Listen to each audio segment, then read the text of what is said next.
نبی پاک صلی اللہ تعالیٰ علیہ وآلہ وسلم نے 3 باتیں ارشاد فرمائیں۔ سب سے پہلے حضور نے نجات کے لیے جو بات ارشاد فرمائی وہ بڑی قابل غور ہے اور سمجھنے والی ہے۔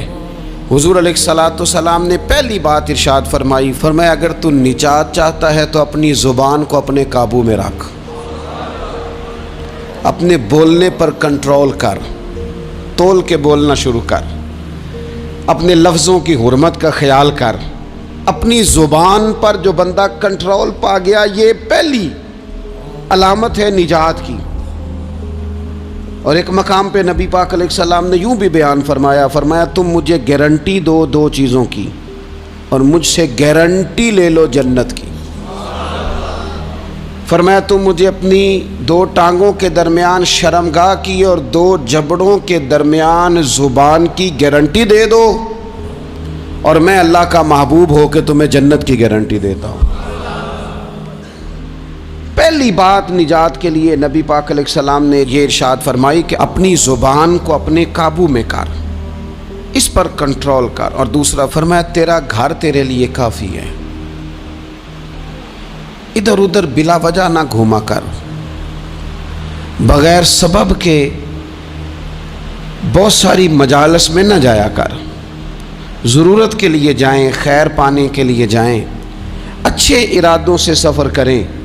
گئے ہمارے صوفیاء علماء دور دراز کے سفر کیے محدثین نے، کس لیے؟ حضور کی احادیث کو جمع کرنے کے لیے، نبی پاک علیہ الصلاۃ والسلام کے فیضان سے حصہ پانے کے لیے۔ لیکن فرمایا ادھر ادھر نہ، کچھ لوگوں کو بڑا شوق ہوتا ہے، اس مجلس میں بھی جائیں گے، اس محفل میں بھی جائیں گے، اس کی بھی سنیں گے، اس کی بھی سنیں گے، نتیجہ یہ رہے گا کہ بے یقین ہو جائیں گے، اپنے گھر سے نکلیں گے، گھر گھر پھریں گے، کسی گھر کے نہیں رہیں گے۔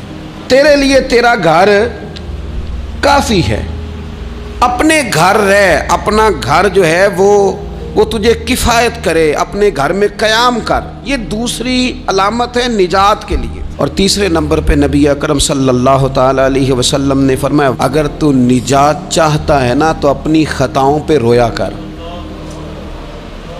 اپنی خطاؤں پہ آنسو بہا، اپنے آپ پہ رو، اگر چاہتا ہے کہ بچ جائے۔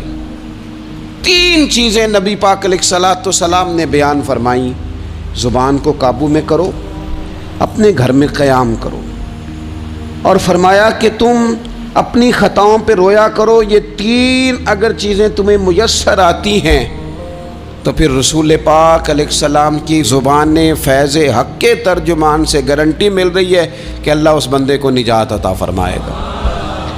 بہت شوق ہے لوگوں کو باتیں کرنے کا، بڑی باتیں، اوئے ہوئے، جو بات بڑے مختصر لفظوں میں 2 جملوں میں بیان ہو سکتی ہے، اس کے پیچھے اتنی لمبی تمہید باندھیں گے کہ اصل بات ہی رہ جائے گی بیچ میں سے۔ گفتگو، بات، بولنا، یعنی بات ہو رہی ہے، گفتگو ہو رہی ہے 2 لوگوں کے بیچ، اور کوئی دانا آدمی بات کر رہا ہے تو فٹافٹ مداخلت کریں گے اور جملہ پھینکیں گے، کہیں گے قطع کلامی معاف، اور اپنی بات شروع کر دیں گے۔ تو میں کئیوں کو روک کے کہتا ہوں کہ پہلے آپ پوچھ تو لیں ہم نے معاف کیا بھی ہے کہ نہیں۔ بہت باتیں کرتے ہیں بعض لوگ، بہت باتیں کرتے ہیں، اور دنیا میں جو زیادہ خطائیں ہوتی ہیں وہ زبان کی وجہ سے ہوتی ہیں۔ عملاً کوئی کسی کو کیا تکلیف دے گا، ہاتھ کوئی کسی پہ کیا اٹھائے گا، لیکن لفظوں کے تیر، جملوں کے ترش لہجے اور زبان کی کڑواہٹ، حضرت عثمان غنی رضی اللہ تعالیٰ عنہ فرمایا کرتے تھے کہ زبان تو روح کو گھائل کر جاتی ہے، بندے کو اندر سے توڑ کے رکھ دیتی ہے یہ زبان۔ بہت سارے لوگ تھے، انہوں نے بہت سارے جملے زندگی میں بولے، میں یقین سے کہتا ہوں کہ انہیں بھی پچھتاوا ہوا کہ یار مجھے یہ والا لفظ نہیں کہنا چاہیے تھا، لیکن کاش یہ بعد میں پچھتانے سے پہلے آپ سوچ لیتے۔ اور بہت سارے لوگ ایسے ہیں جو مجھے پتہ ہے جو وہ کہہ رہے ہیں وہ معافی ضمیر ان کا نہیں ہے، وہ ان کے خیالات نہیں ہوتے، لیکن وہ کہہ دیے انہوں نے، اور کہنے کے بعد اندازہ ہوا کہ یہ ہمیں کہنا نہیں چاہیے تھا۔ دوسرا ارشاد فرمایا کہ تو اس طرح کر، اپنے گھر کو نہ لازم پکڑ لے، تیرا گھر تیرے لیے بہتر ہے، تیرا گھر تیرے لیے کفایت کرنے والا ہے۔ شریعت اسلامیہ میں نا رہبانیت منع ہے، سارے حقوق چھوڑ کے بندہ گھر میں بیٹھ جائے، حجرے میں بیٹھ جائے، مرضی منع ہے، لیکن کچھ دیر کے لیے وَتَبَتَّلْ إِلَيْهِ تَبْتِيلًا، سب سے کٹ کر اللہ کے ساتھ جڑ جاؤ۔ قرآن مجید نے کہا وہ کیا ہے کہ کچھ دیر کے لیے خلوت ضرور اختیار، جیسے آپ اعتکاف میں بیٹھے ہیں، سب سے کٹ کے اللہ کے گھر آ گئے، یہ کچھ دیر کے لیے یہ کام کرنے کا ضرور حکم دیا گیا ہے۔ آپ دیکھیے حضرت موسیٰ علیہ السلام، اسلام میں رہبانیت نہیں، سارے حقوق چھوڑ کے جانا نہیں، لیکن کچھ دیر کے لیے، تھوڑی دیر کے لیے حضرت موسیٰ علیہ السلام 40 دن کے لیے گئے نا کوہ طور پہ، پھر اللہ نے تو رات عطا فرمائی۔ وَإِذْ وَعَدْنَا مُوسَىٰ 40 لَيْلَةً، ہم نے موسیٰ علیہ السلام سے 40 راتوں کا وعدہ لیا۔ نبی پاک علیہ السلام کتنے کتنے دن جا کے پہلے غار حرا میں بیٹھے، پھر اللہ تعالیٰ نے وحی عطا فرمائی۔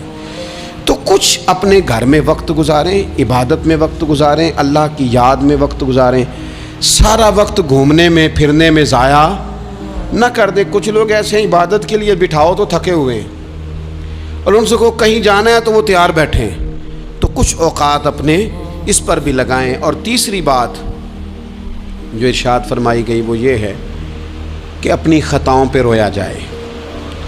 ہم نہ بڑا تبصرہ کرتے ہیں، بڑا رونا آتا ہے کسی کی مظلومیت پر، کسی کے دکھ پر، ملکی حالات پر، لوگوں پر، اچھی بات ہے، لیکن نجات کے لیے ضروری ہے کہ انسان اپنی خطاؤں پر بھی روئے۔ اور نبی اکرم صلی اللہ تعالیٰ علیہ وسلم نے فرمایا کہ اگر تمہیں اللہ کے خوف سے آنکھ سے اتنا قطرہ بھی نصیب ہو گیا جتنا مکھی اور مچھر کا پر ہوتا ہے، تو اللہ تبارک و تعالیٰ اتنا بھی تمہاری آنکھ سے آنسو نکل گیا تو جس طرح بھینس کے تھنوں سے نکلا ہوا دودھ دوبارہ تھنوں میں نہیں جاتا، تم بھی دوزخ میں نہیں جاؤ گے۔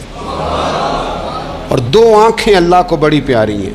یا رسول اللہ کون سی؟ فرمایا کہ جو رب کی رضا کے لیے پہرا دیتی ہے، اور ایک وہ آنکھ جو اللہ کے خوف میں آنسو بہاتی ہے۔ یہ دو آنکھیں اللہ کو بڑی پیاری ہیں، تو اس لیے یہ 3 باتیں آپ نے نہیں بھولنی۔ ایک تو یہ کہ اپنی زبان کی حفاظت کریں، ایک اپنے گھر میں، مسجد میں، حجرے میں کچھ دیر بیٹھ کے اللہ کو یاد کریں، اور کوشش کریں کہ بغیر وجہ کے گھر سے نہ۔ اور تیسری بات یہ کہ اپنی خطاؤں پر آنسو بہانے کی کوشش کریں۔ اللہ تعالی ہم سب کو سمجھنے کی توفیق